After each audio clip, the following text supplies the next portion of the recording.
atau Bigetron Alpha.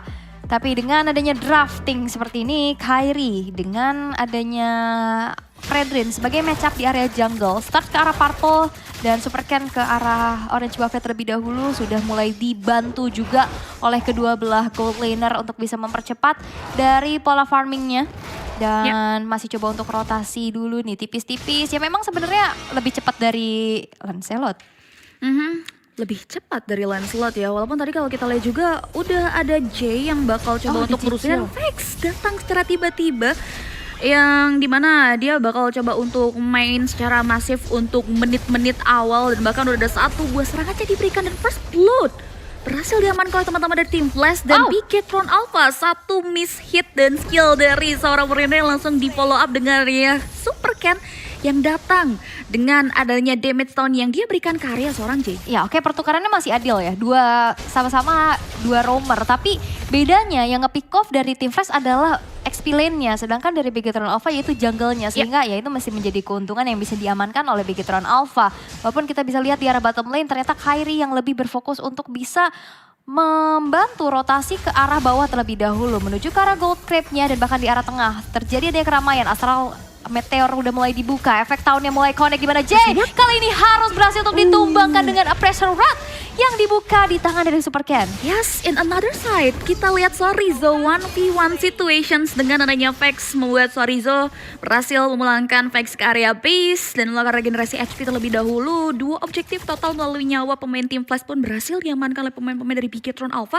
Sedangkan di area top lane kalau kita lihat masih cukup independen dari area Wismut dan juga Saken itu sendiri, dan mulai terpantau adanya satu buah setup di area objektif netral kita Turtle, dan adanya satu buah Astral Recall membuka posisi dan bahkan Divine Judgment. Divine Judgment ke arah Kairi yang berhasil untuk ditumbangkan pula. Ini menjadi poin penting karena nggak ada power of retribution, dan Turtle yang pertama berhasil untuk disecure di tangan dari Super Ken-nya. Walaupun di area top lane Saken di sini memang lumayan tertekan ya dengan adanya keberadaan dari Beatrix-nya Westmod. Kecicil dari segi range yang cukup jauh, udah mulai di plating juga tipis-tipis. Tapi sekarang rotasinya dari Bigetron Alpha mereka tahu gold lane-nya butuh bantuan nih, sehingga Super Fin sudah siap siaga untuk membantu Saken di arah atas. Yes, sekarang misinya udah selesai, mendapatkan beberapa objektif terkhusus dari area Turtle juga yang memang cukup mumpuni buat teman-teman dari Bigetron, dan kini rotasi mereka udah mulai terlihat balance ke area si top lane sana.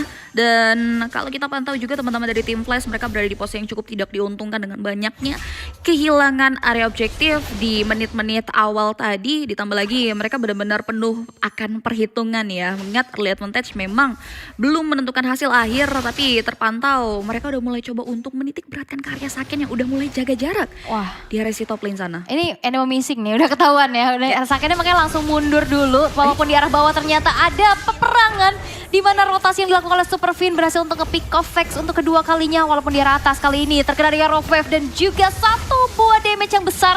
Tapi Super Ken masih terlalu sustain, masih terlalu tebal untuk bisa ditumbangkan secara mudah di tangan dari Shocker, mengingat item-item attack-nya pun masih belum cukup dan masih belum selesai. Yes, berbanding terbalik ya. Ditambah lagi udah ada satu buah Renar Sapat yang dibuka oleh Waste Mode. Jay still survive, crossbow tank menyala mengarah ke arah Waste Mode, dan bahkan kita lihat Saken outplay begitu saja dengan area damage dan juga serangan follow up yang dibantu oleh seorang Shocker, membuat satu pemain dari Bigetron Alpha harus tumbang tanpa adanya pertukaran. Jadi ini bisa jadi salah satu penutupan kerugian juga, sedangkan Super Ken tidak tinggal diam. Perbedaan leveling pun sudah terlihat cukup jelas ya, sudah terpaut satu level dengan adanya objektif dan juga rotasi yang dimiliki oleh teman-teman dari Super Ken. Ini berbanding terbalik yang yang aku kira dengan Area Lancelot mereka bisa jauh lebih adaptif dan bermain agresif di area early. Ini justru dibalikin sama teman-teman Bigetron. Ya, potensi pick off juga dari Shockernya masih belum kelihatan ya sejauh ini. Super Ken udah mulai maju lagi crossing ke arah jungle yang dimiliki oleh Kairi, walaupun di arah bottom lane Vex-nya bener-bener ke pressure banget sih dengan adanya Sorizo yang kita tahu dia bisa langsung menembus defensif manuver yang dilakukan oleh Vex itu sendiri. Hunter Strike sudah selesai di tangan dari Kairi. Mampukah bisa memberikan damage yang optimal, walaupun lihat Kairinya sudah mulai rotasi ke arah bawah. Sorizo bakal coba untuk di-commit tapi masih ada flicker untuk mundur ke arah belakang. Sedangkan Turtle-nya pun berhasil untuk diamankan kembali di tangan dari Bigetron Alpha. Super Fin masih mencoba untuk mundur terlebih dahulu. Tidak ada tim fight lanjutan karena Big Eternal Alpha cukup berpuas dengan adanya turtle yang di-secure. Sayangnya tim Flash di sini lagi-lagi harus pulang dengan tangan kosong. Tidak ada buah tangan yang mereka bawa ya. Posisi rotasi dari jungler mereka yang berada di bawah pun tidak mendapatkan keuntungan. Platingnya terhadap Goshin pun tidak sempat dilakukan. Ini membuat teman-teman dari tim Flash mereka harus sudah mulai memutar balik otak mereka untuk berikan serangan seperti yang mungkin akan tertera dengan ada satu Bonoman Blaze yang mengarah ke arah Sorizo dan bahkan Petrify pun dibuka begitu saja dan Iconic Edge yang di-open oleh seorang Vex membuat Sorizo menjadi ganjaran dari banyaknya kehilangan objektif walaupun hal tersebut masih belum bisa untuk menutupi kerugian secara sepenuhnya dan satu pemain di top lane pun langsung ditutup begitu saja oleh tim Flash. Oke, dan itu ya perbedaannya balik lagi dari One dia butuh banget momentum untuk crossbow of tanknya kebuka. Sedangkan ya Beatrix dia tinggal cicil-cicil aja dengan adanya damage per second yang dimiliki dari basic attack-nya. Dan dari item build bisa kita intip juga untuk kali ini di tangan Vex sudah ada Dominance Ice. Sedangkan di tangan dari Moreno juga sudah mulai ada dari Clock of Destiny. Corruption Sight nampaknya masih belum cukup untuk bisa menambahkan attack speed, tapi Sorizo kembali harus terpick off di arah bottom lane. Dipunish terus-terusan dan harus hilang untuk kedua kalinya. Dan bahkan outer turret di arah bottom lane pun berhasil untuk dihancurkan dan menjadi tabungan objektif yang dimiliki oleh tim Flash. Yes, tidak ada yang memberikan penjagaan ya dari area si bawah sehingga teman-teman dari tim Flash berhasil buy one get one, satu pemain disusul lagi dengan area bangunan tanah yang runtuh dan tim Flash pun gak mau terlalu memberikan respons lebih jauh lagi untuk tim fight, gak mau terlalu greedy. Reset adalah pilihan yang cukup baik bagi teman-teman dari tim Flash kali ini dan Big Eternal Alpha slow but sure mereka bakal coba untuk jauh lebih menurunkan tempo permainan mereka setelah banyaknya komponen objektif yang diamankan dari pola permainan agresif. Tapi 3 pemain dari Big Eternal Alpha sudah berkumpul di area top lane sana yang menandakan mereka bakal coba untuk memanage wave minion dan melakukan setup di area turtle yang kemungkinan ini bakal minim kontes sih dari tim Flash. Kayaknya enggak sih, karena dengan gold yang sekarang udah mulai terjadi adanya gap yang tipis, tapi perfect turtle kembali terjadi. Numen Blast kena 3 orang sekali dengan beda slash membuat dari Big Eternal Alpha kali ini harus kehilangan Super Fin. Super Ken juga gak bisa bertahan terlalu lama lagi dan harus ditumbangkan di tangan dari Westmode dengan killing spree yang diamankan. Dan bahkan dari sebuah rough wave yang kali ini bakal coba untuk mengkonekkan pada seorang Sorizo. Sorizo versus everybody, Sorizo masih bisa bertahan tapi tidak terlalu lama walaupun dia harus menukarkan nyawanya. Tapi setidaknya ada Shocker yang berhasil menjadi kompensasi atas hilangnya Sorizo tersebut. Yes, 2 tukar 3 pertukaran yang cukup equal walaupun teman-teman dari Big Eternal Alpha menutupi kerugian dari 3 nyawa tersebut dengan adanya turtle yang berhasil disecure dari seorang Super Ken dan ini mungkin rekap atau bahkan reka adegan yang terjadi di area turtle pit di mana Super Ken yang terhimpit dan bahkan Sorizo one man standing yang berada di tengah-tengah kerumunan tim Flash tidak cukup kuat dan setidaknya ada perlawanan berat yang diberikan oleh Sorizo sehingga Shocker yang tidak bisa bertahan pun harus tumbang bersama dengan adanya Sorizo yang harus hilang. In another side, di area bawah Westmode dipukul mundur dengan adanya serangan yang diberikan oleh Saken dan juga 2 pemain dari Big Eternal Alpha. Dan bahkan lihat damage yang diberikan melalui Astral Recall-nya udah mulai terasa cukup perih dari area seorang Shocker. Yap, wah Rovev defensif ya dibuka untuk bisa nge-clear.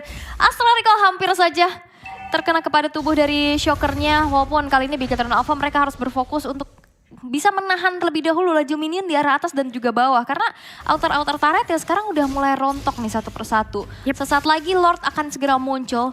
Dominance Ice sudah dikantongi pula di tangan dari J-nya. Dan sekarang dengan item-item yang udah mulai dikumpulkan, Finn sekarang udah mulai main sama Saken terus nih. Karena Finn butuh banget follow up damage di saat dia melakukan adanya inisiasi. Ditambah lagi di sini manajemen wave-nya cukup bagus dari teman-teman dari Big Eternal Alpha karena di beberapa menit lalu mereka belum bisa untuk menghancurkan karya turret yang dimiliki dan bahkan Super Ken terkena satu buah stun effect dan Num Flash yang terpop up membuat Super Ken tidak memiliki jalan pulang dan Finn jadi korban selanjutnya dengan adanya damage yang diberikan oleh pemain-pemain dari tim Flash dan benar saja 2 pemain down mengarah ke area 1 pemain yang akan menjadi pertukaran yaitu Vex yang tidak bisa mundur secara hidup-hidup. Pertukaran 1 tukar 2 dari segi angka bukan pertukaran yang cukup adil. Ditambah lagi teman-teman dari tim Flash mereka bakal coba untuk komit karya arah dari sisi Lord Pit. Perbedaan kuantitas membuat mereka berani untuk melakukan hal tersebut. Oke, tapi ternyata masih ada retribution yang gak ready, ternyata masih bisa diamankan di tangan dari Kairi untuk bisa mensecure ke arah Lord yang pertama. Bahkan tanpa adanya Super Ken ya dari Big Eternal Alpha, dari segi kuantitasnya juga ya minim dari Bigetron Alpha sehingga akhirnya tim Flash pun berhasil untuk bisa mendapatkan Lord yang pertama. Tapi itu masih Lord yang pertama. Tadi ada momentum juga Saken mau coba untuk maju dan dia nahan dari crossbow of tanknya untuk bisa team fight di area Lordnya. Mencoba untuk mirroring ke arah outer turret di top lane tapi nampaknya masih belum cukup. 16 di pop up untuk mengusir mundur pergerakan dari Bigetron Alpha. Lord masih coba untuk dikawal oleh Kairi di arah bottom lane. Dan sejauh ini masih Lord yang pertama ya, yang coba untuk ditahan oleh teman-teman dari Bigetron Alpha adalah dampak dari Lord agar tidak sepaket dengan beberapa objektif turret penting, terkhususnya mungkin dari inner turret mereka yang kali ini bakal menjadi satu fokus utama dan bahkan Saken terkikis 2 health bar-nya. Udah ada satu buah Divine Judgment yang dikeluarkan oleh Super Ken mengarah ke area dari sisi kiri, tapi sayang sekali belum ada follow up yang datang.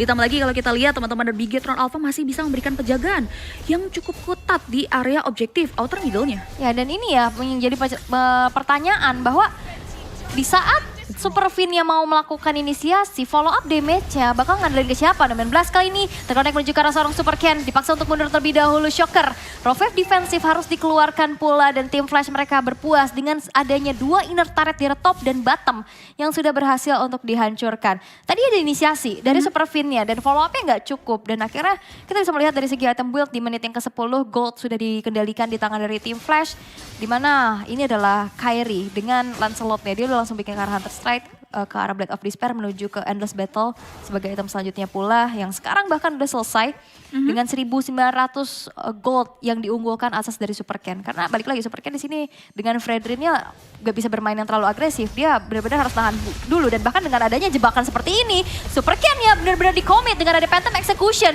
membuat dari Super Ken berhasil menghilangkan Jay menjadi pertukaran nyawa walaupun Vex kali bakal coba untuk dikejar, ditahan dengan adanya sebuah Ocean ODT membuat dari seorang Shocker menjadi penyelamat atas serangan yang dilakukan oleh Bigetron Alpha. Ya, 1 tukar 1 ditambah lagi Sorizo masih bisa memiliki juke yang cukup mumpuni tanpa adanya flicker yang dia keluarkan dari serangan yang sempat dilontarkan oleh seorang Shocker.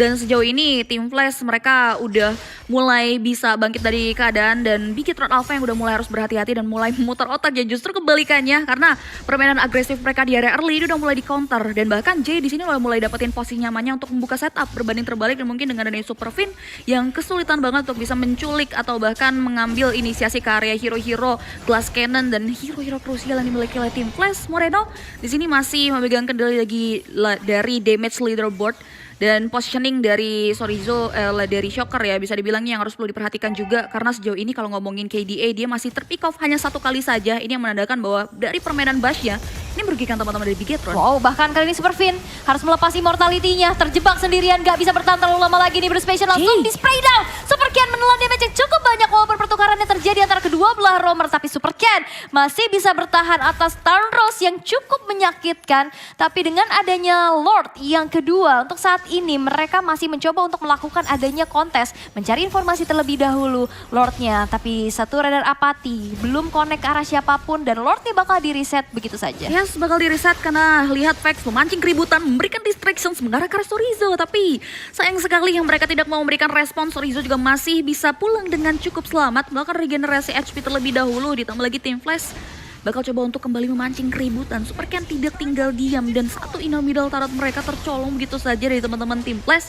Dan nampaknya dari area Lordnya sendiri belum mau di reset oleh teman-teman dari Bigetron Alpha. Bakal coba untuk memberikan serangan sound effect mengarah ke area satu pemegang retribution coba tim Flash. Harus kehilangan 2 pemain mereka, bakal coba untuk digas terus oleh pemain-pemain dari Bigetron Alpha dan mega kill. Berhasil diamankan Lordnya dan dipegang kendali oleh pemain-pemain dari Bigetron Alpha yang membuat tim Flash mereka kehilangan kendali. This is momentum yang sudah bisa diciptakan oleh Bigetron Alpha. Pick off ya kali ini di mana Westmount harus mundur terlebih dahulu, hampir bisa ditumbangkan. Tapi memang ya bisa dibilang Dewi Fortuna berada di Bigetron Alpha. Tadi dari Jay-nya dia udah inisiasi untuk Dominant Blast, tapi kena knock up dari Lord. Akhirnya Dominant Blast-nya tercancel. Itu hampir bisa kena 3 orang dari Bigetron Alpha. Dan pick off menuju ke arah seorang Kairi yang kita tahu dia punya power of retribution. Itu menjadi sebuah pick off yang mahal sehingga membuat dari Bigetron Alpha sekali ini bisa mendapatkan turning back point mereka. Inner turret sekarang pun sudah mulai dicicil satu persatu. Lord yang kedua, Lord Enhance memberikan dampak yang cukup positif. Semua turret yang sempat tidak bisa digedor oleh pemain-pemain dari Bigetron Alpha pun kini udah mulai terpoking dan bahkan Sorizo 1v1 situations masih bisa digoreng digocek dengan adanya resource yang dimiliki oleh seorang Lancelot. Ditambah lagi 616 hanya memberikan ancaman belakang untuk mundur. Tapi lihat maju tak gentar dari Bigetron Alpha J bakal coba ditimbakan dengan satu buah crossbow yang udah mulai mengudara mengarahkan Waste Mode yang memiliki satu buah defensive mechanism. Tapi sayang sekali double kill masih diamankan oleh seorang Sakian. Belum dari sana Moreno menjaga jarak mundur ke arah belakang dan 5 pemain dari teman-teman Bigetron Alpha, 2 membernya tumbang. Tapi lihat dari arah Super Hero juga sorry play ke area satu member mengarah ke wave dan wipe out untuk Bigetron Alpha. Wave minionnya sedang mereka tunggu, base-nya terekspos. Ini udah bisa langsung Bisa tanpa adanya defensif yang bisa diamankan oleh tim Flash. Mereka langsung berfokus dan base yang akan menjadi milik dari Bigetron.